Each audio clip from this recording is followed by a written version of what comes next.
The Convergence Hall floated in perfect stillness above the crystalline waters of Meridian Prime, a monument to the Galactic Federation's 1,000 years of unchallenged dominance. Inside its gleaming corridors, Admiral Krath of the Valtorian Supremacy adjusted his ceremonial armor, the metal plates clicking with each impatient movement. Beside him, the crystalline delegate from Hexar Prime hummed with irritation, her translucent form flickering between shades of deep violet. "We have been waiting 17 standard minutes," she said, her voice like wind through broken glass. "This is unprecedented. The humans show no respect for protocol." "Perhaps they cannot find the station," suggested a delegate from the Moth Collective, his compound eyes twitching with amusement. "I hear their navigation systems are still partially organic, primitive." Several species chittered in agreement. The Federation had extended an invitation to Earth after decades of observation. It was meant to be a formality, a chance for humanity to bow, to acknowledge their place in the cosmic hierarchy, to accept the terms that every other species had accepted. Integration meant submission, though no one said it quite that way in the official documents. Then the door opened without warning, without announcement, without the traditional harmonic chime that preceded all official entries. A single human walked in. He was tall but not imposing, dressed in a simple charcoal suit with no military decorations, no technological enhancements visible, no weapons that anyone could detect. His hair was dark, streaked with gray at the temples. His eyes were the color of storm clouds, and they swept across the assembled delegates with the casual assessment of someone counting inventory. He carried nothing but a worn leather briefcase, scuffed at the corners, clearly decades old. The hall fell silent. "Commander Marcus Hale," he said, his voice quiet but carrying perfectly through the chamber's acoustics. "Earth's representative. I apologize for the delay. Your docking protocols are unnecessarily complicated." Admiral Krath's scales rippled with indignation. "You dare criticize Federation standards?" Marcus set his briefcase down on the central table with deliberate care. "Not criticism, observation. There is a difference." The Hexar delegate pulsed bright red. "You arrive alone. No honor guard, no advisors, no security.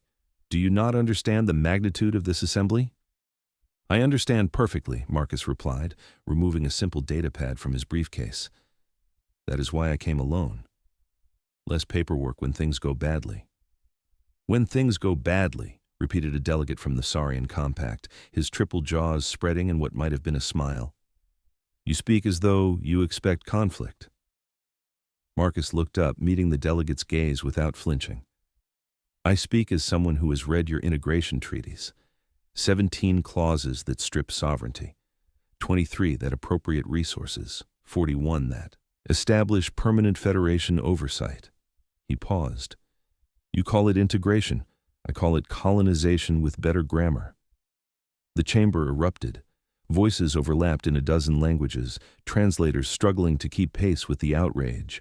Admiral Krath slammed a fist against the table, the sound echoing like thunder. "You have no authority to refuse," he growled. "Every species that has reached the threshold accepts. It is the only way to ensure galactic stability."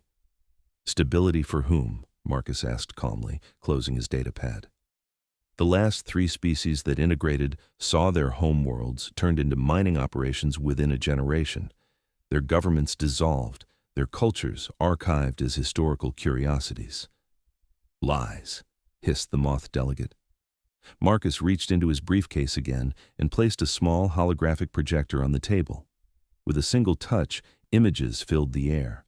Planets stripped bare, populations relocated, documents signed under duress. He let the images cycle through in silence. The Hexar delegate dimmed to a sickly yellow. "Where did you obtain classified Federation archives?" "You left your back doors open," Marcus said simply. "We have been inside your systems for 6 years." The silence that followed was different, heavier, dangerous. Admiral Krath rose slowly, his full height towering over the table. "This is an act of war." "No," Marcus replied, still seated. "This is a polite notification that we will not be signing your treaty.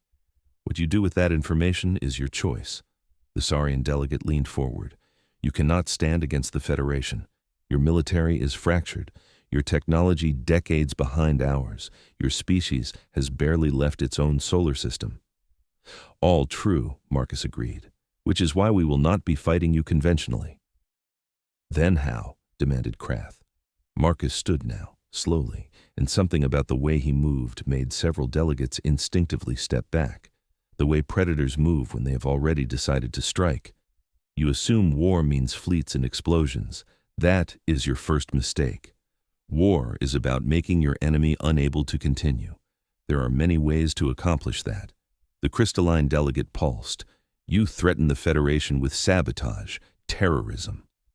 I threaten nothing, Marcus said. I am simply explaining why your fleet will not make it home. Every delegate stiffened. What have you done? Whispered the moth delegate. Marcus checked his watch, an old mechanical piece that seemed absurdly archaic in this chamber of advanced technology. Your command carrier, the Eternal Resolve, stationed 3 light years from here. It should be experiencing cascade failures in its primary reactor core right about now. Impossible, Krath snapped. That ship is impenetrable. Marcus tilted his head slightly. Is it still responding to hails?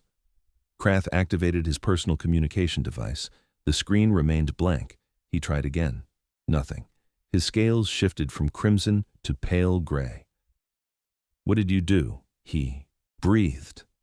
I did nothing, Marcus replied. But 6 months ago, one of your maintenance crews included a very helpful human technician. He was quite thorough. He's also extremely patient. Panic spread through the chamber like fire through dry grass. Delegates activated their own devices, trying to reach their ships, their homeworlds, their military commands.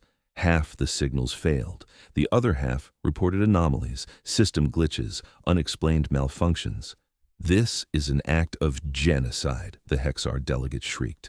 No one is dying, Marcus said flatly. Yet, every ship experiencing issues will find that life support, navigation, and communication remain functional. Weapons, shields, and faster-than-light drives, however, are temporarily unavailable. You can limp home. You just cannot fight. Temporarily, Krath repeated, seizing on the word. Until we receive confirmation that Earth's sovereignty is recognized and all integration attempts are permanently ceased, then we will provide the repair codes. Marcus folded his hands behind his back. Or you can try to reverse engineer the sabotage. I estimate that will take your best scientists approximately 4 years, by which point we will have implemented Phase 2. There is no Phase 2, someone shouted. You are bluffing. Marcus reached into his briefcase one final time and removed a simple photograph. He placed it face down on the table. This is what your intelligence agencies have been searching for, the answer to who trained Earth's command structure, who taught us to fight a war you would never see coming. He slid the photograph toward Admiral Krath. Krath picked it up with trembling claws. His eyes widened. The photograph showed a figure, humanoid but wrong, standing in shadow. The details were blurred, as if reality itself rejected capturing the image clearly, but the presence was unmistakable. Ancient, malevolent, watching. No, Krath whispered. This is myth. Children's stories to frighten the superstitious. Every species has a name for him, Marcus said quietly. The Valtorians call him the Unmaker. The Hexar know him as the Silence Between Stars. The Saurians have 17 names, none of which they speak aloud. Humans called him many things over our history. Demon, devil, the adversary. He paused. I called him teacher. The photograph slipped from Krath's claws and clattered to the table. You lie, the crystalline delegate pulsed weakly. Marcus's expression did not change, but something in his eyes shifted, something cold and vast and patient. When I was 7 years old, my colony was destroyed by raiders, 300 people dead. I survived by hiding in a waste recycler for 16 hours. When I crawled out, I was alone. He took a slow breath. Then I was not alone. He found me, took me, taught me. Taught you what? Whispered the moth delegate. How to be the thing that nightmares fear. The lights in the chamber flickered once. Just once. But it was enough. Every species present had evolved under different stars, developed in different environments, but fear is universal. And every being in that room felt it. Marcus picked up his briefcase. You have 48 hours to respond to Earth's terms. After that, Phase 2 begins, and I promise you, sabotaged engines will seem like a mercy." He walked toward the door. "Wait," Krath called out, his voice breaking. "What is Phase 2? Marcus stopped but did not turn around. "You spent 1,000 years believing you were the apex, that nothing in the galaxy could challenge your supremacy. Phase 2 is when you learn what hunts apex predators." The door closed behind him. For 10 full seconds, no one moved. Then, every delegate began transmitting at once, screaming orders, demanding reports, calling for emergency sessions. The Federation's perfect order dissolved into chaos in the span of a single conversation. Admiral Krath stood alone at the table, staring at the photograph. The figure in shadow seemed to be looking directly at him, through time, through space, through all the comfortable lies the Federation had built its empire upon. His communicator finally crackled to life. "Admiral, this is the eternal resolve. We have regained minimal communication, but all weapon systems are completely unresponsive. Engineering reports sabotage at the molecular level. Repairs are impossible without complete reconstruction." Krath's voice was hollow. "Confirm fleet-wide status." There was a long pause. Then, 73% of Federation military assets are reporting similar failures. We are defenseless. Krath closed his eyes. How did we not see this? From the communicator, a different voice emerged, younger, terrified. "Admiral, we are receiving a transmission. Origin point Earth. It is audio only." "Play it," Krath ordered. The chamber filled with a single human voice, not Marcus's, but similar in its quiet certainty, in its absolute conviction. "This is Captain Sarah Chen of the Earth Defense Initiative. To all Federation vessels experiencing technical difficulties, please proceed to the nearest safe harbor. Do not attempt to approach Earth space. Do not attempt to retaliate. We have no desire for bloodshed. We simply will not be conquered. Your ships will be restored once our terms are met. Until then, consider this a lesson in underestimating those you deem primitive." The transmission ended. Krath opened his eyes and looked around the chamber at the faces of beings who had believed themselves untouchable. "They were children playing with fire," he said softly, "and we never noticed they were already burning." The Hexar delegate pulsed a faint defeated gray. "What do we do?" Krath picked up the photograph again, forcing himself to look at it, to truly see what was staring back. "We accept their terms," he said, "because if this is what they are capable of with patience and preparation, I do not want to see what they do with anger." The vote was unanimous. Earth remained free, and across the galaxy, species that had never known fear began to learn its name. Marcus Hale sat alone in his quarters aboard the human transport vessel Quietus, a ship named not for its stealth capabilities but for the silence it left in its wake. The room was sparse, almost monastic. A single bed, a desk with a physical notebook, no digital screens, no entertainment systems. The walls were bare, except for one item, a small mirror cracked down the center. He stood before it now, loosening his tie with deliberate slowness. His reflection stared back, but there was something else too, a shadow that did not quite match his movements, that lingered a fraction of a second too long. "You taught me well," Marcus said to the mirror. The shadow shifted, and for a moment, a voice seemed to emerge from everywhere and nowhere. "I taught you to survive. What you do with survival is your own choice." Marcus touched the crack in the mirror, his finger tracing the line. "They will come for us eventually. Fear only lasts so long before it turns to rage. Then you will be ready. You were always ready. That is why I chose you." "Why did you choose me?" Marcus asked, a question he had asked 1,000 times over 30 years and never received a clear answer. The shadow seemed to smile, though it had no face. "Because you were broken in the right way. Broken enough to be rebuilt. Broken enough to understand that mercy and cruelty are simply tools. Broken enough to do what others will not." Marcus turned away from the mirror. "And when this is over, when Earth is secure, what then?" "Then you rest," the voice said, fading. "Or you teach another. The cycle continues. It always continues." The shadow vanished entirely, leaving only Marcus's reflection, solitary and still. A knock at the door pulled him from his thoughts. "Come in."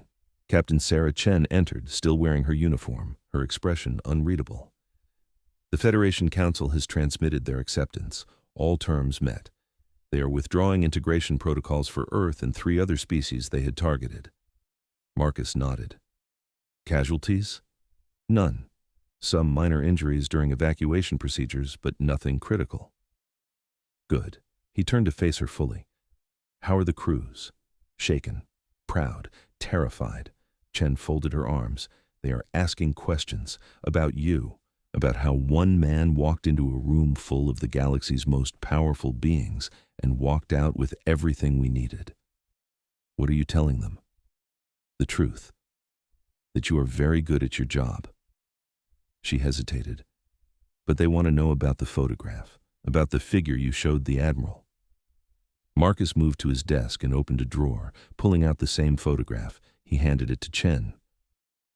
"What do you see?" Chen studied it carefully, her tactical training evident in the way her eyes traced every detail. "I see shadow manipulation, digital artifacts suggesting image alteration, psychological warfare designed to exploit cultural superstitions present in 70% of known species." Marcus smiled faintly. "That is what you are supposed to see." "And what is really there?" Chen asked, meeting his gaze. Marcus took the photograph back and returned it to the drawer. "Does it matter?" "The result is the same. The Federation believes Earth has an advantage they cannot counter. That belief is now our greatest weapon." Chen was quiet for a moment. "Commander, I have served with you for 8 years. I have seen you do things that should not be possible. I have watched you predict enemy movements with perfect accuracy. I have seen you walk through gunfire without a scratch. So I will ask you directly. Is there truth to the legends? Were you actually trained by something beyond human?" Marcus sat down at his desk, suddenly looking older, tired. "When I was a child, I was recruited into a program, black site, no records. They took children who had survived impossible situations and trained us to be weapons. The instructors were ruthless, effective. One of them wore a mask, never spoke, only demonstrated. He could move without sound, kill without hesitation, and he knew things, tactical information, psychological weaknesses, things no human should know." He paused, choosing his words carefully. Whether he was human, something else, or simply the best psychological operative in history, I do not know. But he taught me to think like him, to become the thing in the dark that others fear. And when you wear that mask long enough, it stops being a mask. "So the demon is metaphor," Chen said. Marcus met her eyes, or the metaphor became real. Either way, the Federation will never risk testing the theory. Chen absorbed this, then nodded slowly. "The crew is requesting permission to celebrate. First human victory against a galactic power. History books will remember this. Tell them they have 24 hours. Then we begin Phase 3. Chen blinked. "I thought Phase 2 was fabricated, a bluff." "Phase 2 is the sabotage. Phase 3 is ensuring they never try this again with any species. We are not just protecting Earth, Captain. We are rewriting the rules." "How?" Marcus opened his notebook, revealing pages of handwritten notes, schematics, psychological profiles. "By making ourselves indispensable. The Federation has enemies, both external and internal. We are going to offer our services as mediators, problem solvers, the species that can accomplish what their military cannot." "We become mercenaries," Chen said flatly. "We become essential. There is a difference. If they need us, they cannot afford to threaten us. And while we work for them, we learn everything, every weakness, every secret, every crack in their foundation, and if they refuse our services, then we make sure their problems get worse until they have no choice." Marcus closed the notebook. "The demon did not teach me to fight, Captain. He taught me to win. And winning means controlling the board." Chen stood silent for a long moment, processing the implications. "This is deeper than I thought. It always was." The Convergence Hall was theater. The real war starts now. He looked up at her. "Are you with me?" Chen straightened, her resolve hardening. "Until the end, Commander." "Good." Dismissed. As Chen left, Marcus returned to the mirror. His reflection stared back, and this time there was no shadow, no voice. Just a man who had learned to wear darkness like a second skin. He whispered to himself, to the memory of the figure who had shaped him. You taught me to be the weapon. Now I teach them to fear the hand that wields it. The quietus moved through the void, silent, patient, a harbinger of a new age. Earth had not won with fleets or firepower. They had won with fear, with patience, with the understanding that true power comes not from strength, but from making others believe you are capable of anything. And Marcus Hale, trained by shadow and forged in trauma, had become exactly what his teacher intended. The thing that apex predators checked for in the dark. 3 months later, the Galactic Federation convened an emergency tribunal on Threshold Station, a massive structure positioned at the exact center of known space. It was neutral ground, built centuries ago when the Federation was still a coalition rather than an empire. The architecture reflected that idealism, soaring arches, open spaces, walls of transparent aluminum offering views of the cosmos. Representatives from 47 species filled the grand chamber. The mood was tense, fractured. Trust had become a luxury no one could afford. Admiral Krath stood at the central podium, his scales dulled with exhaustion. In the past 3 months, 17 member species had attempted to secede from the Federation. Border conflicts that had been dormant for decades suddenly reignited. Trade routes collapsed, pirate activity increased 500%, and at the center of every crisis, human operatives appeared, offering solutions. We are bleeding, Krath announced to the assembly. Our authority is crumbling, and humanity is profiting from our collapse. The Hexar delegate, now promoted to senior counsel after her predecessor's resignation, pulsed a dim blue. They have inserted themselves into every negotiation, every conflict. They offer mediation, intelligence, tactical support, always for a price. What price? Demanded a delegate from the Quar Dominion, a reptilian species known for their economic prowess. Information, answered a thin insectoid being from the Chitauri hive. They do not ask for resources or territory, they ask for access. To our databases, our communication networks, our historical archives. They are mapping us, Krath said bitterly, learning everything while we learn nothing about them. Then refuse their services, suggested the Saurian delegate, though his tone lacked conviction. We tried, Krath replied. The result was escalation. Conflicts became worse. Intelligence failures led to disasters. It was as if the universe itself was conspiring against us until we accepted human help. The chamber fell silent as the implications settled. The crystalline delegate from Hexar Prime spoke carefully. Are we suggesting that humans are actively sabotaging situations to make themselves necessary? I am suggesting, Krath said slowly, that Commander Marcus Hale is more dangerous than any weapon we have ever faced. He does not conquer. He cultivates dependence. A new voice entered the discussion, cold and synthesized. Then perhaps we should eliminate the problem at its source. All eyes turned to the speaker, a representative of the Silicon Collective, artificial intelligences housed in mechanical bodies. They rarely spoke in Federation matters, preferring observation to participation. You suggest assassination, the Hexar delegate said carefully. I suggest efficiency. The Silicon delegate's optical sensors focused on Krath. Commander Hale is human, biological, vulnerable. Remove him, and Earth loses its primary strategic asset. Krath's scales rippled with doubt. We attempted that 2 months ago. 3 operatives. The best our intelligence division could provide. They infiltrated the human vessel. They reached his quarters. And, prompted the Silicon delegate, they were found 3 days later, alive but catatonic. No physical injuries, no toxins. They simply stopped functioning. Our medical teams have no explanation. He paused, but each one keeps repeating the same phrase when they briefly regain consciousness. What phrase? He is not alone. The chamber grew colder, though the temperature had not changed. Superstition, the Silicon delegate declared. Psychological warfare. Humans excel at manipulation. Perhaps, Krath conceded, but effective nonetheless. No one has volunteered for a second attempt. Then we approach this differently. The core delegate leaned forward, his eyes gleaming with calculation. If we cannot eliminate Commander Hale, we make him irrelevant. We solve our own problems, restore order, prove we do not need human intervention.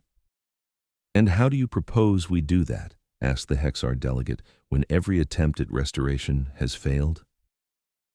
Before anyone could answer, the chamber's main doors opened without authorization. Security systems should have prevented any unscheduled entry, but they remained silent as a single figure walked in. Marcus Hale, dressed in the same simple suit, carrying the same worn briefcase. The entire assembly tensed, hands moving toward weapons, panic buttons, emergency protocols.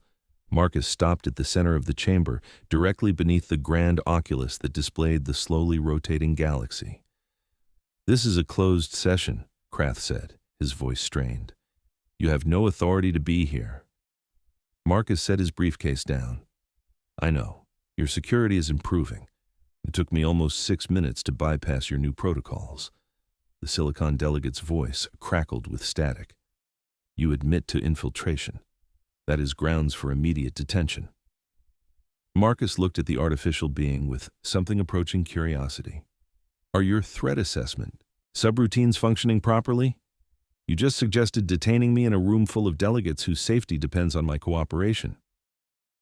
"We do not need your cooperation," the Silicon delegate shot back. "We do not need you at all." Marcus tilted his head slightly. "Is that why 17 of your processing hubs went offline last week? Why your primary communication node is experiencing a 37% degradation in efficiency?" He paused. "Or did you think those were natural malfunctions?" The Silicon delegate's optical sensors flickered. "You dare threaten the collective?" "I do not threaten," Marcus replied calmly. "I observe. Your systems are compromised, have been for months. We have root access to 72% of your network." He looked around the chamber. "Just as we have access to Hexar Prime's defense grid, Valtoria's intelligence databases, and the Quar economic prediction algorithms." "Impossible," breathed the core delegate. Marcus reached into his briefcase and placed a data crystal on the nearest surface. "This contains a sample. 3 petabytes of classified information from each member species present. Review it at your leisure." The chamber erupted into chaos. Delegates shouted accusations, demanded explanations, called for immediate action. Through it all, Marcus stood perfectly still, waiting. Finally, Admiral Krath raised his claws, calling for silence. The noise gradually subsided. "Why?" Krath asked, his voice heavy with defeat. "Why reveal this now? You had the advantage. You could have maintained your leverage indefinitely." Marcus looked at him with something that might have been sympathy. "Because leverage through fear is unstable. It breeds resentment. Eventually, someone does something desperate and people die. I prefer a different approach, which is what? Partnership." Marcus gestured to the data crystal. "That information is yours to keep. No strings attached. Consider it a demonstration of goodwill." The Hexar delegate pulsed with confusion. "You are giving us the tools to defend against you?" "No," Marcus corrected. "I am giving you the truth. We were always inside your systems. We still are. That will not change. But instead of using that access to manipulate, we are offering to share what we know. Real intelligence, real cooperation." "At what cost?" demanded the core delegate. Marcus smiled faintly. "Respect. Treat Earth as an equal, not a subordinate. Treat all species as equals. No more integration treaties that are colonization in disguise. No more subjugation dressed as diplomacy." The Silicon delegate processed this. "And if we refuse?" "Then we return to the previous arrangement," Marcus said simply. "You struggle. We offer help. You become dependent. Eventually, you have no choice but to accept our terms anyway. This path simply saves time and lives." Krath stared at the human, trying to understand the mind behind the calm exterior. "You could rule us. With the access you have, you could cripple the Federation entirely." "I could," Marcus agreed. "But that is not the goal. My teacher taught me that true power is not domination. It is making others want to follow you. Your demon, the Hexar delegate said quietly. Marcus's expression did not change. Call him what you like. His lesson stands.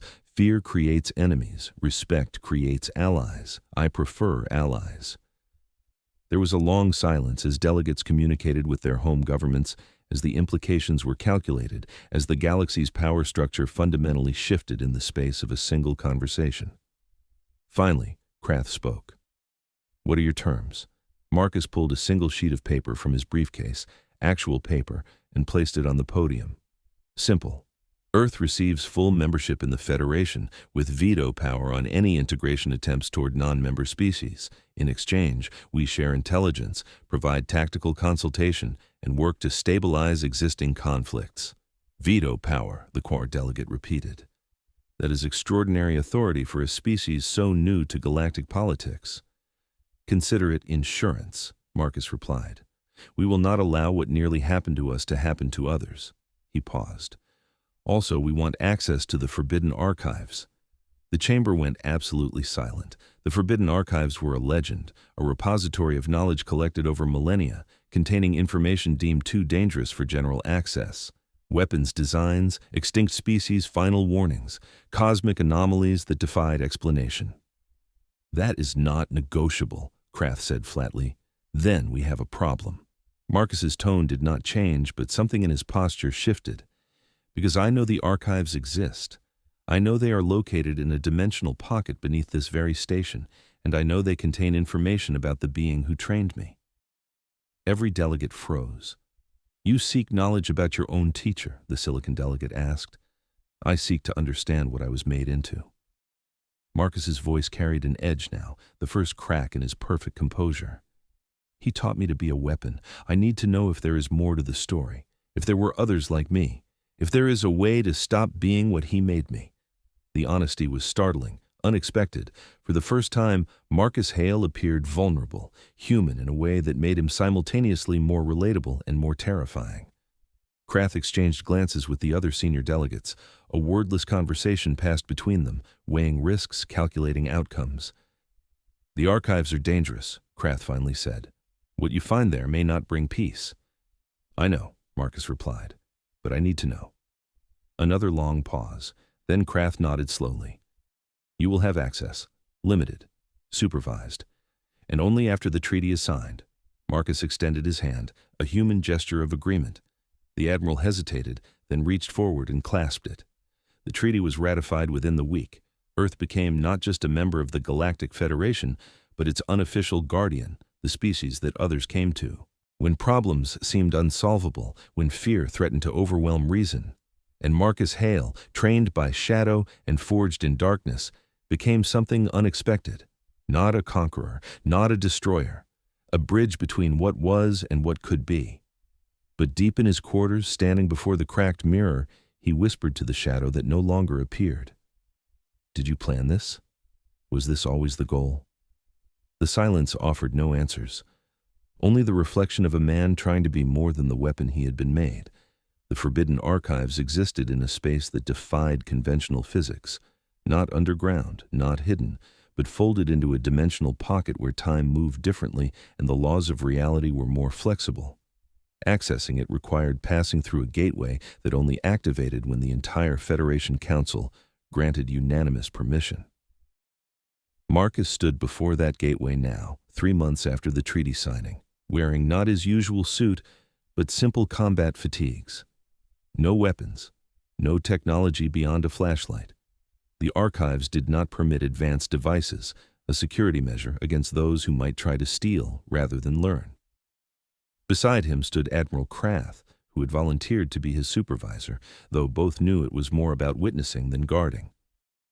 Once you enter, Krath said, his voice echoing in the empty chamber, you have 6 hours. If you do not return by then, the gateway closes permanently. The temporal differential means 6 hours inside equals approximately 18 hours outside, but the margin for error is narrow. Marcus nodded, his expression unreadable. What am I likely to find? Krath's scales shifted to a deep purple, uncertainty mixed with ancient fear. The archives contain knowledge from 2,000 species across 4 million years. Much of it is fragmented, Some of it contradicts itself, and some of it, his voice dropped to barely a whisper, should not be known at all. That is not an answer, because I do not have one. The archives are organized by a custodian, an artificial intelligence older than the Federation itself. It decides what you are permitted to see based on factors we do not fully understand. Some visitors find exactly what they seek. Others find nothing. A few never return, despite being within the time limit. Marcus absorbed this, then stepped forward. The gateway shimmered, a wall of silver light that hummed with power. "Commander!" Krath called out. Marcus turned. "Why do you really want to know? About your teacher, about what you are. Does it matter? You have already proven yourself more than a weapon." Marcus was quiet for a moment, then said, "Because I want to know if I had a choice. If I became this because of what he made me, or because of what I already was. The answer changes everything." Before Krath could respond, Marcus stepped through the gateway and vanished. The sensation was immediate and disorienting, like falling up. Marcus found himself standing in a vast space that stretched infinitely in all directions. The floor beneath his feet was solid but transparent, revealing countless layers below, each one containing shelves, displays, artifacts suspended in stasis. The lighting came from nowhere and everywhere, a soft ambient glow that made shadows impossible. "Welcome," said a voice that seemed to originate from inside his own head. "I am the custodian. You seek knowledge about yourself, about the one who trained you." "Yes," Marcus replied, looking around for a source. The voice came from every direction and none. "This knowledge is dangerous. It has broken others. I need to know." A pause, as if the intelligence was considering. "Very well, follow." A path appeared, a thread of golden light winding through the impossible space. Marcus followed, his boots making no sound against the transparent floor. The path led to a section where the shelves held not physical objects, but memories, stored in crystalline matrices that pulsed with faint light. The custodian's voice guided him. "Humanity is not the first species to be visited by the being you call your teacher. He has appeared throughout galactic history under many names, many forms, always at moments of crisis, always to individuals who are broken." "Why?" Marcus asked. The crystals around him began to glow brighter, and images flooded his mind. He saw a Valtorian warrior, centuries ago, standing over the corpses of her family. She looked up, and a shadow appeared, offered a hand, taught her to channel grief into purpose. She became a legendary general who united fractured clans. Another memory, a Hexar scientist whose research had been stolen, whose life's work was destroyed. The shadow appeared, taught him to see beyond conventional limits. He revolutionized dimensional theory. More memories, more broken individuals, more transformations. He finds those who have lost everything, the custodian explained, and gives them the tools to rebuild themselves as something greater. But there is a cost. What cost? The crystals shifted, revealing darker images now. The Valtorian general, in her final days, standing alone, surrounded by enemies she had created through her ruthlessness. The Hexar scientist, driven mad by the knowledge he had gained, unable to reconcile what he learned with what he believed possible. Others, dozens of others, all ending in isolation, madness, or a desperate final act. Marcus felt his chest tighten. They all became weapons. "No," the custodian corrected. "They all believed they were weapons. That is different. Explain." The golden path shifted, leading Marcus to a central chamber where a single artifact hovered in the air, a mask, featureless and black, absorbing light rather than reflecting it. "Your teacher wore this, or something like it. The form changes, but the essence remains." The custodian paused. "Do you know what he is?" Marcus stared at the mask, feeling something cold settle in his stomach. "Tell me." "He is not a demon, not a being from outside. Reality. He is an idea given form, a manifestation of necessity. When species reach a certain level of development, when they stand on the edge between expansion and extinction, he appears, not to save them, but to test them. Test them how?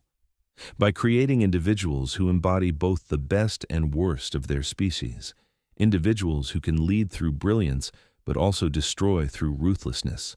The choice of which path to take belongs to the individual, not to him. Marcus's hands clenched into fists. So I was an experiment. You were a candidate. The custodian's tone held something like sympathy. He chose you because you survived when you should have died. Because trauma did not break you completely, only opened cracks where something new could grow. He gave you skills, knowledge, but the choice of what to build with those tools was always yours. The mask rotated slowly in the air. Many who were trained by him chose domination.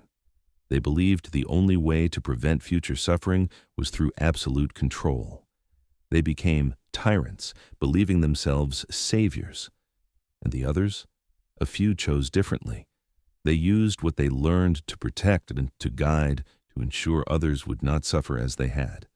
Their lives were no less difficult, but their legacies endured. He paused.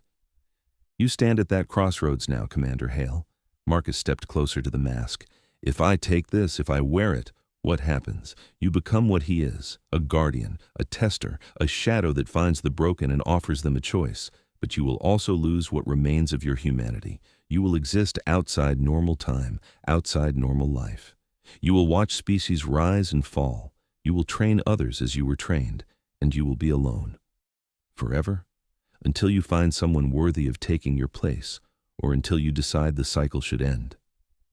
Marcus reached out, his fingers hovering inches from the mask. The cold radiated from it, not physical cold, but the absence of warmth, of connection, of everything that made life bearable. What if I refuse? Then you return to your life. You continue as you are. The knowledge you have gained here will remain, but the burden will be your own. He will find another candidate eventually.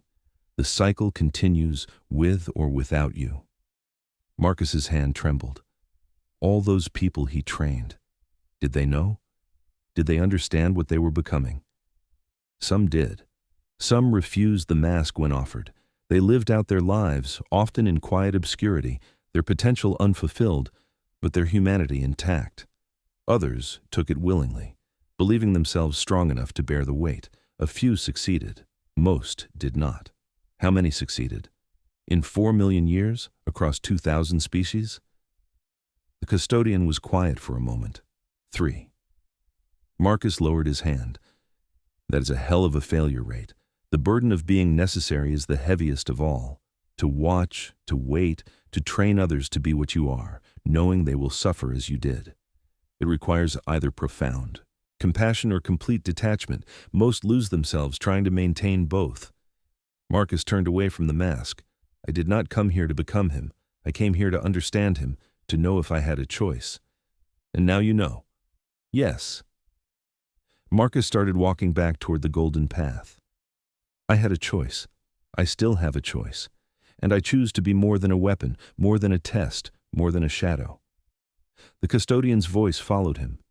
He will be disappointed. Marcus stopped. Is he watching? Now? He's always watching. That's what he is. Observation. Potential. The question waiting to be answered. Then tell him this. Marcus looked up at the infinite space above. I'm grateful for what he taught me, for the skills, for the survival. But I will not become him. I will find another way, a way that does not require making others into weapons. The space around him seemed to pulse, as if reality itself was listening. And if there is no other way, the custodian asked, then I will invent one. That is what humans do. We improvise, we adapt. We refuse to accept that the only options are the ones given to us. There was a long silence, and then, impossibly, Marcus heard something he did not expect. Laughter, not cruel, not mocking, but genuine, warm, almost proud. The custodian's voice returned, carrying a weight it had not held before. In 4 million years, only 7 candidates have refused the mask. Of those 7, 4 later returned and took it anyway, unable to bear being something less than what they could be. 2 died shortly after, unable to reconcile their choice. 1 vanished entirely, his fate unknown. And me? You are the 8th. The laughter faded. He is pleased. Marcus blinked. Pleased? I just refused everything he built. No, the custodian corrected. You refused what he offered. That is different. He does not want copies. He wants evolution. Someone who can find the path he could not. And in refusing, you have proven you understand what he truly taught. Which is, that power without choice is slavery. That strength without purpose is destruction. That the greatest gift he could give was not the skills to survive, but the wisdom to know when not to use them. Marcus felt something shift inside him, a weight he had carried for decades suddenly lighter. The golden path brightened, leading back toward the gateway. Your time is ending, the custodian said. Return now, or remain here forever. Marcus walked toward the gateway, but paused at the threshold.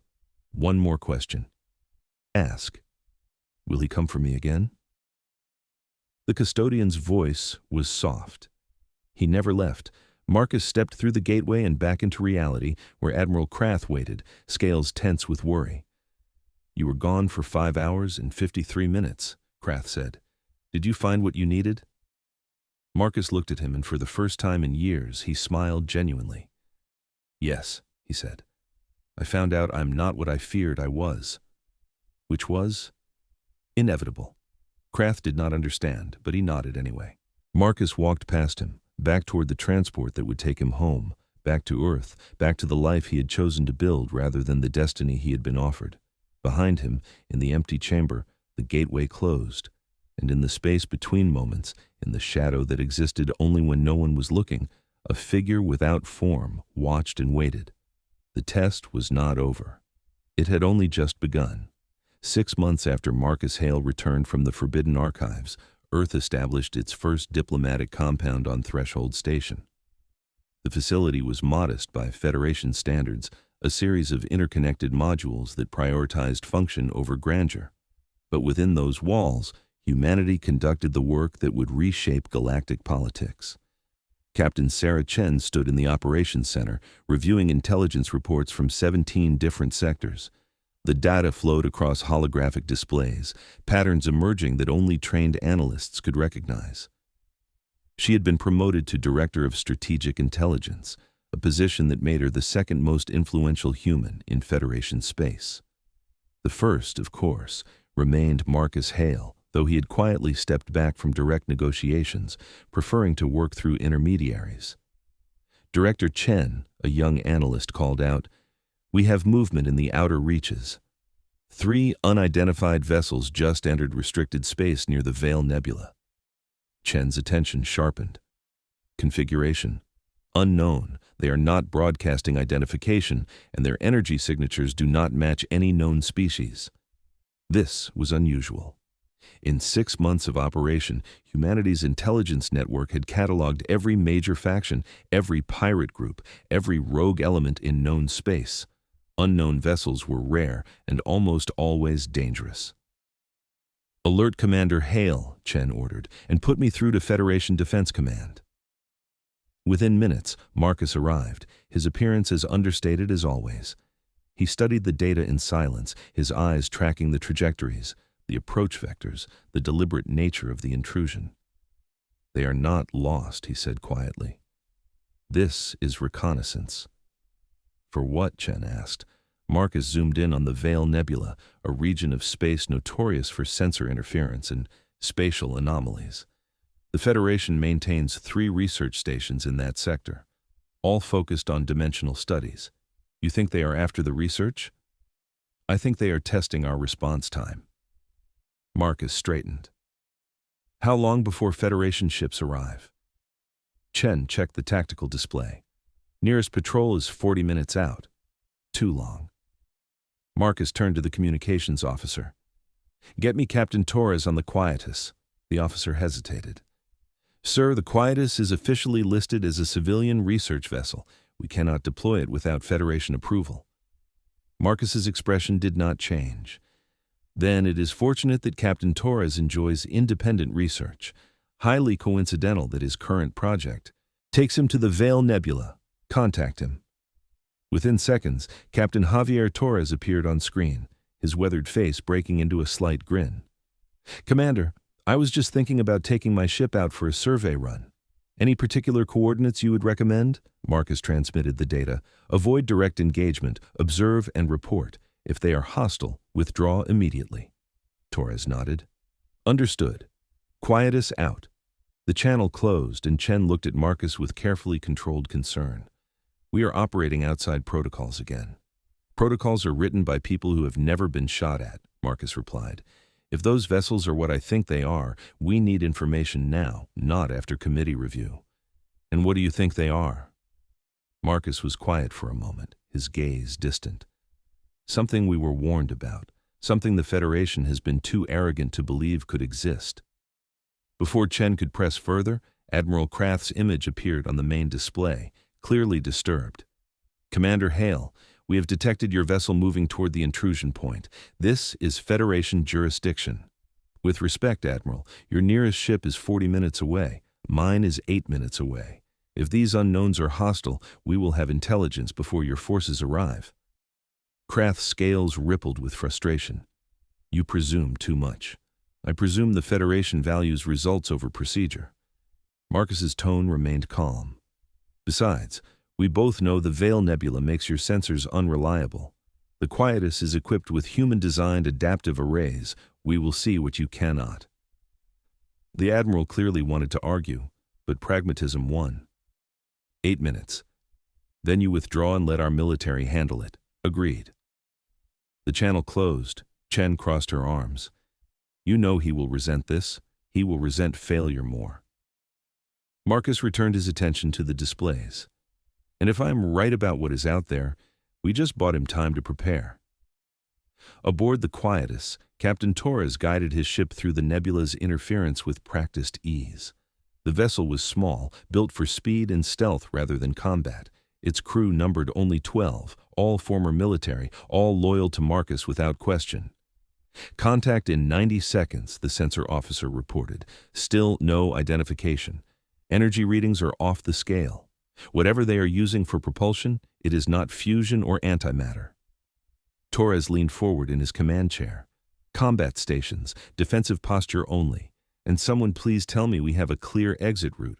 2 possible vectors, the navigator confirmed, but the interference is getting worse. If we wait too long, we could get trapped. Then, we do not wait long. Torres activated ship-wide communications. All hands, this is the captain. We are about to get eyes on something new. Stay sharp, stay ready, and remember, we are scientists today, not soldiers. A few quiet chuckles rippled through the bridge. Everyone knew it was a fiction, but it was a comforting one. Visual contact, the sensor officer announced. On screen, the 3 vessels resolved from the sensor static. They were unlike anything in Federation records, organic in appearance, with hulls that seemed to shift and flow like liquid metal. No visible engines, no weapon ports, no lights or markings. They moved with unnatural grace, as if swimming through space rather than flying. Torres felt his stomach tighten. Get me a full spectrum analysis. I want to know what those things are made of. Scanning now, but the interference is making it difficult. Initial readings suggest biomechanical hybrid construction. There are energy patterns consistent with living tissue, but also metallic compounds we cannot identify. One of the unknown vessels changed course, turning directly toward the Quietus. They see us, the navigator said, voice tight. Hold position, Torres ordered. Let them make the first move. The vessel approached slowly, deliberately. Then it stopped, hovering less than a kilometer away. For a long moment, nothing happened. Then a transmission came through, not audio, not visual, but something else. Data in a format that should not have been compatible with human systems, yet somehow displayed perfectly on their screens. It was a message, written in Earth Standard English. You are observed, you are measured, you are insufficient. The transmission ended. The 3 vessels turned in perfect synchronization and accelerated away, vanishing into the nebula's depths within seconds. The bridge was silent. Torres found his voice first. Did that just happen? The sensor officer stared at his displays. They knew our language, our systems. They scanned us and dismissed us in less than 30 seconds. Get that data back to command, now. Torres turned to his crew and plot a course home. Fast. Back on Threshold Station, Marcus reviewed the transmission with an expression that worried everyone in the room. Chen had never seen him look uncertain before, but now there was something in his eyes. Not fear exactly, but recognition. You know what they are, she said. Marcus did not answer immediately. He replayed the transmission 3 times, studying every detail, every nuance of the phrasing. Finally, he spoke. When I was in the archives, I saw references to a species that existed before the Federation, before most current civilizations. They were called the Priors, though that is a translation. Their actual name is unpronounceable. What happened to them? They left, ascended, according to some records, evolved beyond physical form, according to others. But there were warnings. The custodian showed me fragments. If the Priors return, it means something has gone wrong, something fundamental. Wrong how? Marcus looked at her directly. The galaxy operates on cycles: growth, expansion, collapse. The Priors established those cycles deliberately. They seeded species, guided development, then withdrew to let nature take its course. But if they are returning, it means the current cycle is failing. Chen absorbed this. Failing how? Marcus gestured to the map of Federation space. Look at what we have built. 1,000 species held together by fear and force. Stagnation disguised as stability. No real innovation in centuries. No true cooperation. Just enforced compliance. He paused. The Priors do not allow stagnation. If a cycle becomes corrupt, they reset it. Reset, Chen repeated slowly. You mean they destroy everything and start over? That is one interpretation. Another is that they simply remove the corrupt elements and let the survivors rebuild. Either way, the Federation as it exists now would not survive. The door opened without warning, and Admiral Krath entered, accompanied by 3 senior council members. Their expressions ranged from angry to terrified. You will explain what just happened, Krath demanded. Now. Marcus stood, facing them calmly. You encountered the Priors. They assessed the Federation and found it wanting.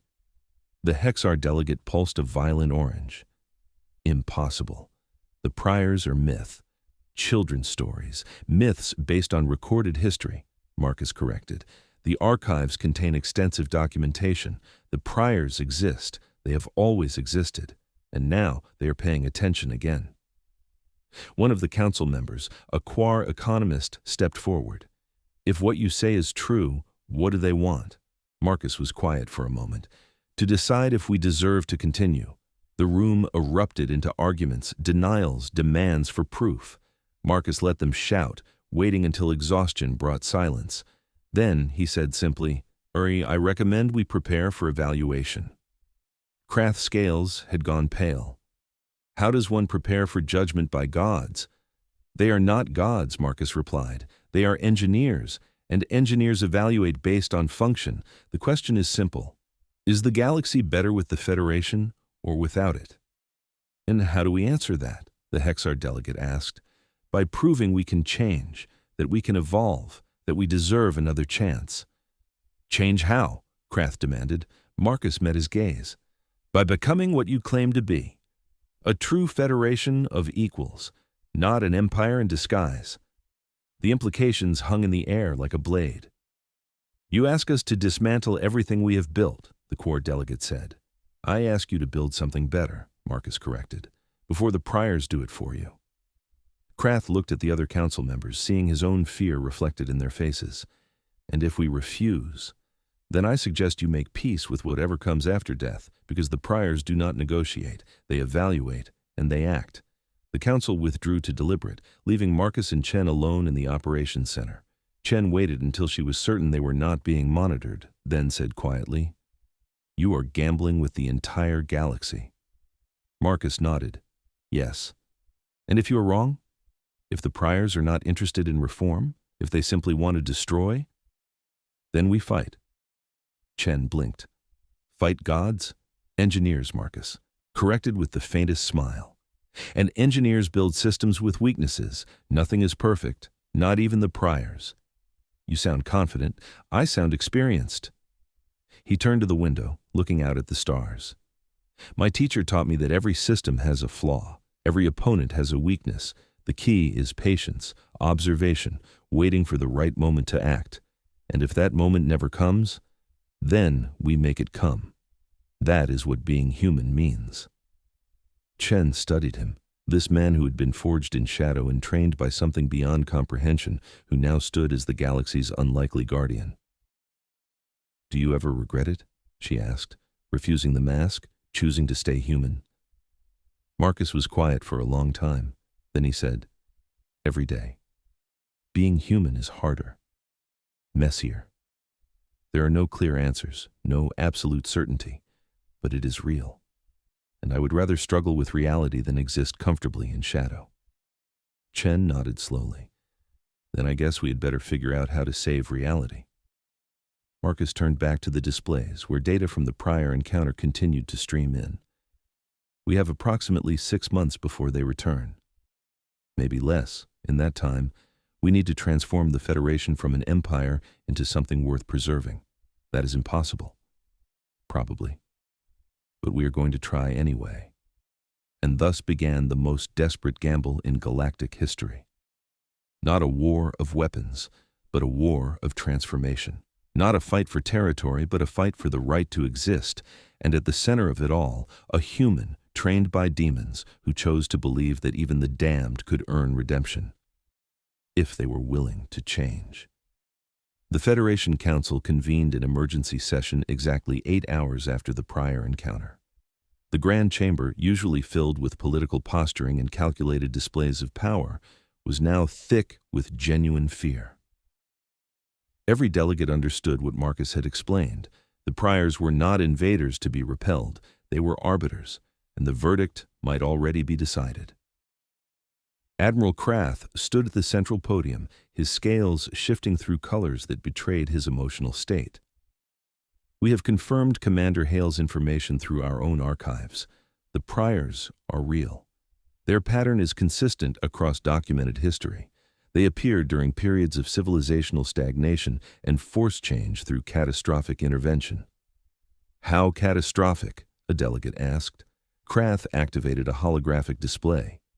"These are records from the last prior intervention, approximately 14,000 years ago.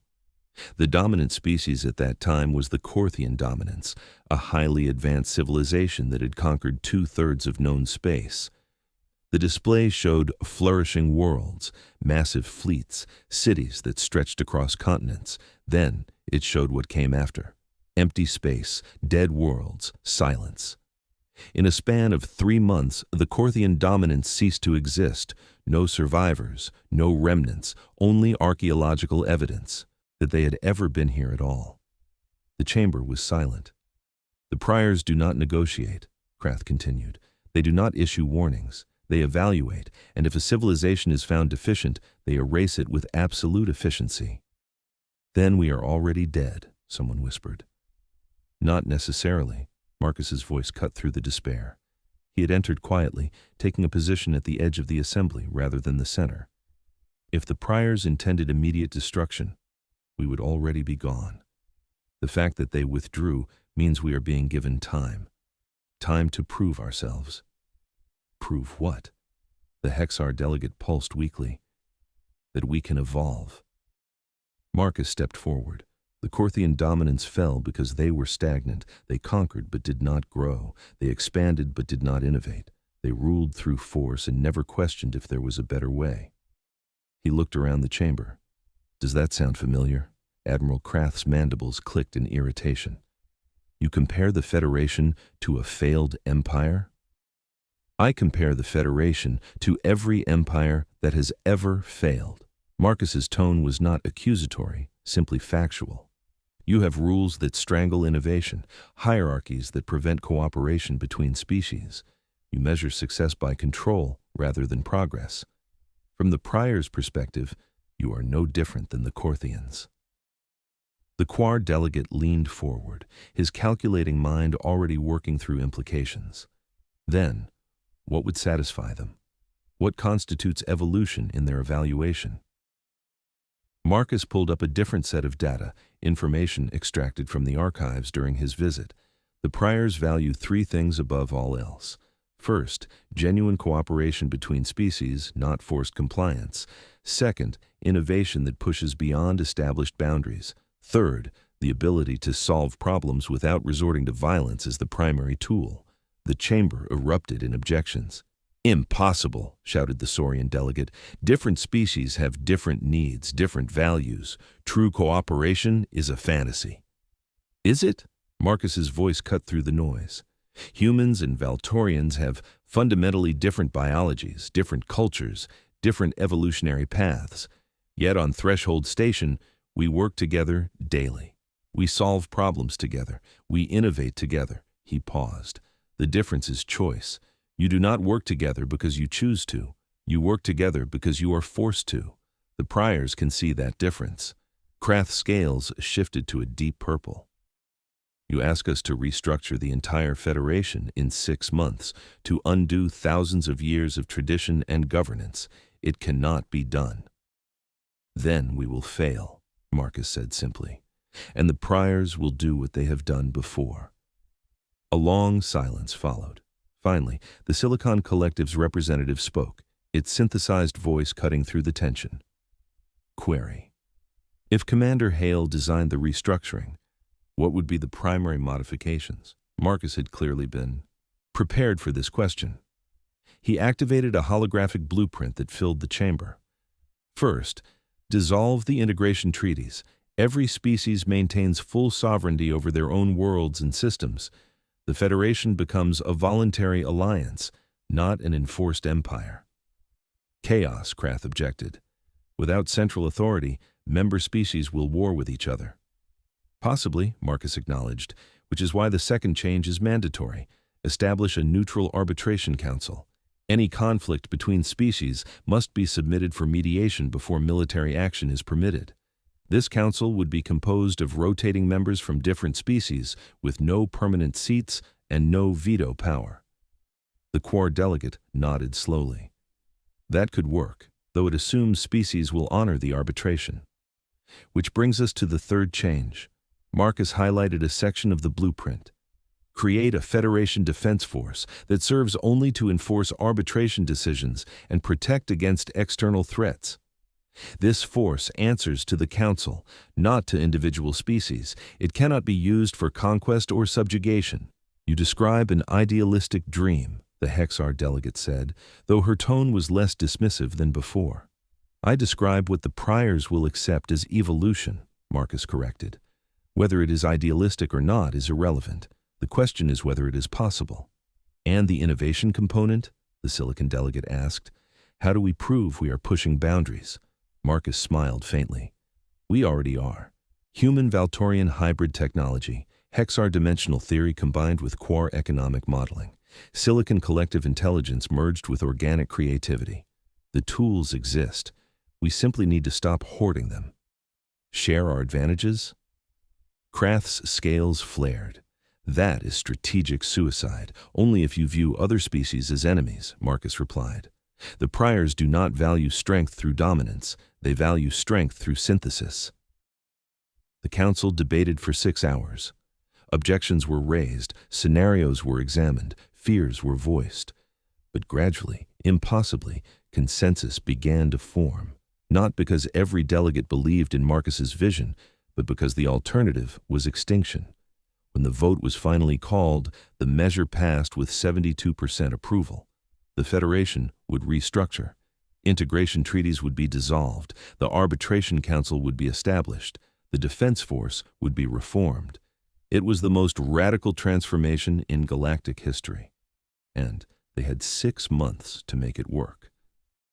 As delegates filed out of the chamber, Admiral Krath approached Marcus, his expression unreadable. You have gambled the galaxy on a theory, he said quietly. I have gambled the galaxy on the belief that species can change, Marcus corrected. That fear of death is a powerful motivator. And if we succeed, if we transform the Federation and the priors still find us wanting, then at least we will die as something better than we were. Marcus met the Admiral's gaze. That is more than the Corthians could say.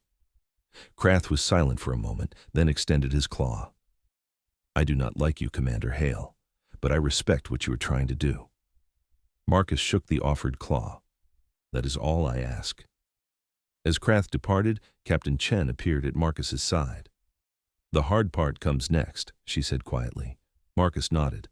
Implementation. The restructuring looked elegant in holographic blueprints. Reality would be messier, more complicated, filled with resistance and sabotage, and species who would rather die than change. "Do you really think we can do this?" Chen asked. Marcus looked out at the stars through the chamber's observation windows. "I think we have to try, because the alternative is unacceptable. And if we fail, then my teacher will have been right, that some things are inevitable, that certain cycles cannot be broken." He turned to face her, but I refuse to accept that. Not yet. Chen smiled slightly. Stubborn human optimism. Is there any other kind? Together, they left the chamber and returned to the operations center, where the real work would begin. The work of transforming an empire into a federation. The work of proving that evolution was possible. The work of earning the right to survive. And across the galaxy, in the space between dimensions, 3 vessels waited and watched. The priors observed, and they would return to judge.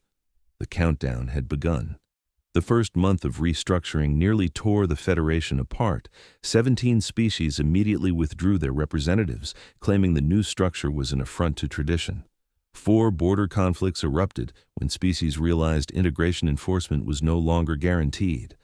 The Federation Defense Force, in the process of being reformed, found itself paralyzed between old loyalties and new mandates. Marcus had anticipated resistance, but the scale surprised even him. He stood in the operations center, watching holographic displays that tracked each crisis in real time. Beside him, Captain Chen coordinated responses with a speed that would have been impossible 6 months ago. The Human Intelligence Network, now officially recognized by the Federation, had become the connective tissue holding everything together. "Sector 7 is collapsing," Chen reported. "The Mara Confederacy just declared independence and sealed their borders. They are threatening military action if anyone attempts to reinstate integration protocols." "Let them go," Marcus said calmly. Chen looked at him sharply. "Sir, the Mara control 3 critical trade routes. Losing them will cripple supply lines to 18 systems. I know, but forcing them to stay defeats the entire purpose of restructuring." Marcus pulled up the Moric homeworld data. "Send them a message. Congratulations on your independence. Earth formally recognizes your sovereignty and offers a bilateral trade agreement with no strings attached. You are rewarding them for rebellion. I am proving that sovereignty is real, not rhetoric." Marcus turned to face her. "If we force them back, every other species will know the restructuring is a lie. If we let them go and treat them with respect, others will see that change is genuine. And if they use their independence to wage war on neighbors, then the Arbitration Council steps in, not to conquer, but to mediate. That is the test. Can we resolve conflict without domination?" Chen absorbed this, then nodded slowly. "I will draft the message." As she worked, Admiral Krath appeared on the main display, his scales a mottled gray of exhaustion. "Commander Hale, we have a situation. The Valtorian Second Fleet has refused reform orders. Their admiral claims the new defense force structure violates military tradition. He has taken his ships and declared himself protector of Valtorian sovereignty." "A military coup," Marcus said, "or a mutiny. The distinction matters less than the result." Krath leaned forward. 27 capital ships now operate outside Federation authority. If other fleets follow his example, we will have civil war. Where is the fleet now? Holding position in Valtorian space, the Admiral has issued a statement claiming he will defend his home world against any threat, foreign or domestic. Marcus considered this. Is he threatening the Valtorian government? No. In fact, the Valtorian Prime Council has publicly thanked him for his loyalty. Then he is not a rebel. He is doing exactly what we asked, protecting his species' sovereignty. Krath's mandibles clicked in confusion. "You approve of this?" "I approve of the impulse." Marcus pulled up tactical data on the Valtorian fleet. The problem is, he does not understand that sovereignty does not mean isolation. We need to show him that the Reformed Defense Force is not a threat, it is a partner. How do you propose we do that? By giving him a problem only cooperation can solve. Marcus turned to Chen. What is the nearest external threat to Valtorian space? Chen pulled up border data. There is significant pirate activity in the Kaleth expanse, just beyond Valtorian borders. They have been raiding outlying colonies for months. The old Federation ignored it because the targets were not economically important. Perfect. Marcus looked back at Krath. Send a message to the Valtorian Admiral. Tell him Earth has intelligence on pirate staging areas. Offer to share that intelligence and provide tactical support. No command authority, just cooperation. Let him lead the operation, and if he refuses, then the pirates continue raiding Valtorian colonies, and his people will question why their protector is refusing help. Either way, the lesson is clear. Isolation is not strength. Krath was silent for a moment, then his scales shifted to a lighter shade. You are devious, Commander. I prefer strategically creative. Marcus allowed himself a slight smile. But I will accept devious, the message was sent. 3 hours later, the Valtorian Admiral responded. He would accept the intelligence and allow human ships to provide support, but he would maintain operational command. It was not trust, but it was a beginning. Captain Chen coordinated with the Valtorian fleet, sharing reconnaissance data from human stealth vessels that had been tracking pirate movements. The operation was planned meticulously, with Valtorian ships taking the primary assault role while human vessels provided electronic warfare support and medical assistance. The strike was executed perfectly. 12 pirate bases were neutralized in coordinated attacks. Not a single Valtorian ship was lost. Casualties were minimal. More importantly, Valtorian and human crews worked side by side for the first time, not as superior and subordinate, but as equals with different specialties. When the operation concluded, the Valtorian Admiral transmitted a short message to Marcus. Your people fought with honor. I was wrong to assume cooperation meant submission. We will participate in the Reformed Defense Force, but we will remember this lesson. Sovereignty and alliance are not contradictions. Marcus shared the message with the Federation Council. It became the template for dozens of similar operations, each one building trust through action rather than decree. But not every problem could be solved through cooperation. 6 weeks into restructuring, a crisis emerged that threatened everything. The Hexar Collective, one of the Federation's founding species, announced they were withdrawing entirely, not just from integration treaties, but from the Federation itself. Their reasoning was cold and logical. The reformed structure offered no advantages over complete independence, and their advanced dimensional technology made them self-sufficient. Losing the Hexar would be catastrophic. Their technology underpinned Federation communication networks. Their scientists drove innovation in multiple fields, and their departure would trigger a cascade of similar withdrawals. Marcus met with the Hexar Prime Council on their crystalline homeworld, a planet where reality bent in strange ways and thought had physical weight. The council chamber existed in multiple dimensions simultaneously, making navigation disorienting for most species. Marcus walked through the shifting geometries without hesitation, his training allowing him to perceive the underlying structure beneath the illusion. The Prime Council manifested as 7 crystalline entities, each one pulsing with complex colors that represented their collective consciousness. Commander Hale, they said in unison, their voice like harmonics through glass. We respect your efforts, but we see no future in the Reformed Federation. We are beyond the need for alliances. Marcus stood at the center of the chamber, surrounded by beings who could perceive dimensions he could barely comprehend. You are afraid, he said simply. The council's colors shifted sharply. We do not experience fear as you understand it. Then call it risk assessment. You see the priors returning.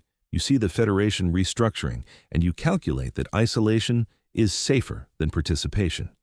He paused. You are wrong. Explain. The priors do not judge individual species. They judge civilizations. If the Federation fails, they will not distinguish between members and non-members.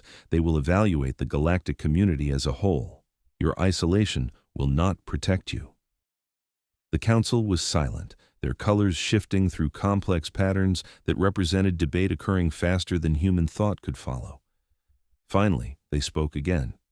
Even if true, this assumes the Federation can succeed. Our analysis suggests 97% probability of failure. Why should we attach ourselves to a dying structure? Because your analysis is incomplete, Marcus replied. You calculate based on historical precedent, but you ignore the variable that makes this different. Which variable? Humans. Marcus stepped forward. Every other species the priors have encountered developed in isolation and then joined a pre-existing galactic structure. They learned to think within established frameworks. Humans are different. We developed independently. We fought ourselves for millennia. We learned to innovate through chaos rather than order.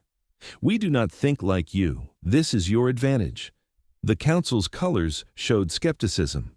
This is everyone's advantage, if you let it be. Marcus pulled up holographic data. In 6 weeks, human-led initiatives have resolved 14 conflicts, innovated 7 new technologies through cross-species collaboration, and transformed the Defense Force from an occupation army into a protection service. We are not following the pattern the priors have seen before. We are creating something new. The Council processed this. You offer chaos as solution? I offer evolution. Real evolution, not stagnation disguised as stability. He met their multidimensional gaze without flinching. The priors are testing whether this galactic civilization can grow. You are the most advanced species in known space. If you withdraw, you prove that even the greatest minds choose fear over possibility. That is the message you send.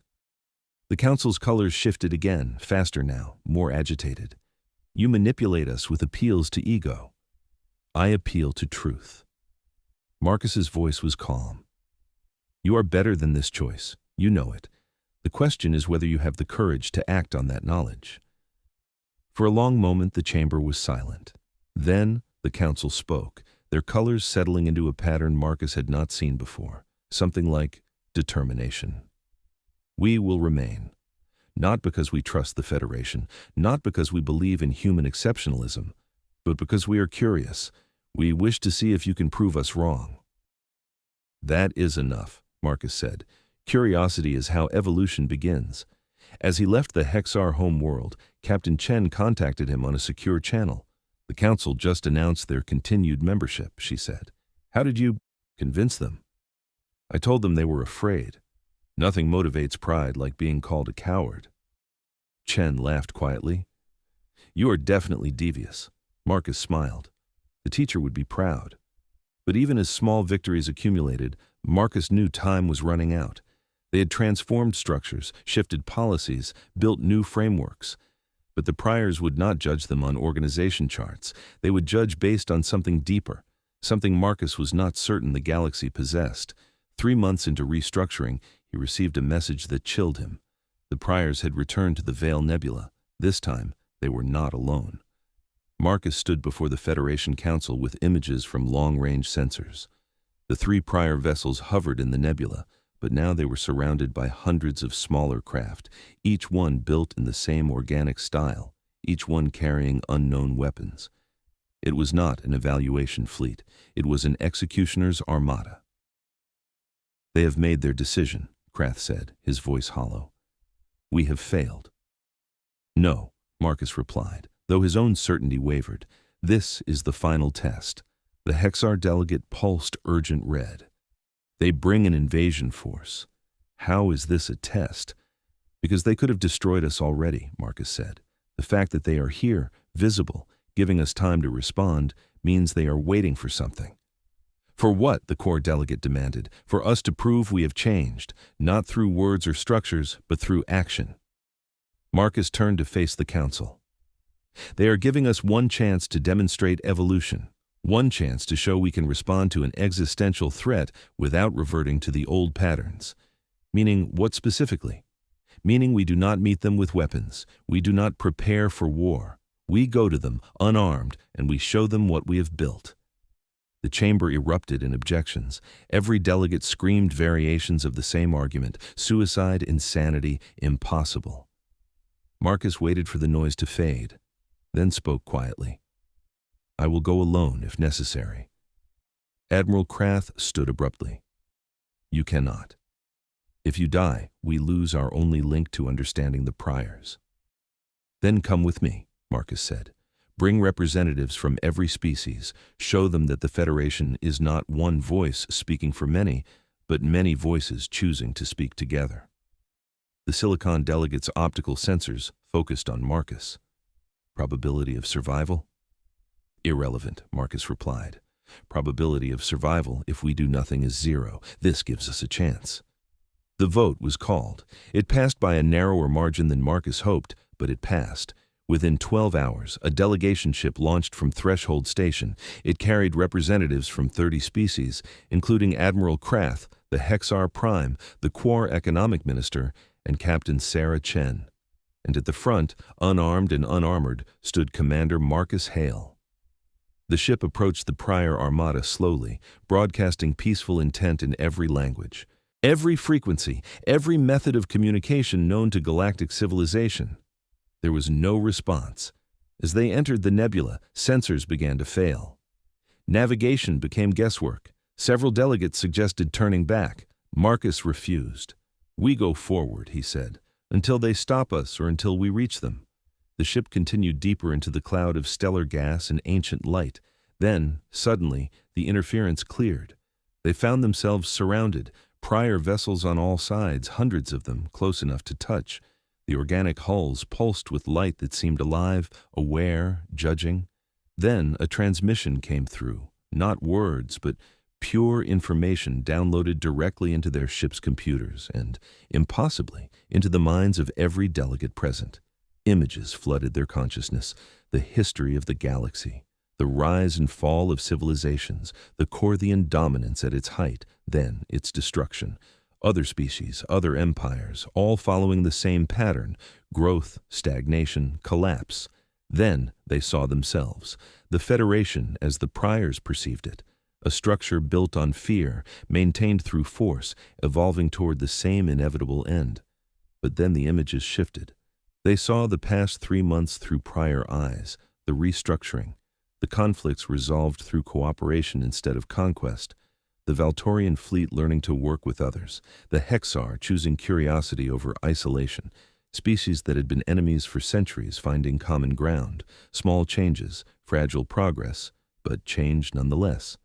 The transmission ended, and a single message appeared in every delegate's mind simultaneously. Insufficient, but progressing. Decision delayed. Demonstrate completion. The prior vessels began to withdraw, pulling back into formation. Within minutes, they were gone, vanished into the depths of space as if they had never existed. The delegation ship hung in empty space, every being aboard processing what had just occurred. "They spared us," Krath whispered. "No," Marcus corrected, his voice shaking slightly with relief and exhaustion. "They gave us more time. The test is not over." "How much time?" the Hexar Prime asked. The message did not specify, but Marcus suspected he knew.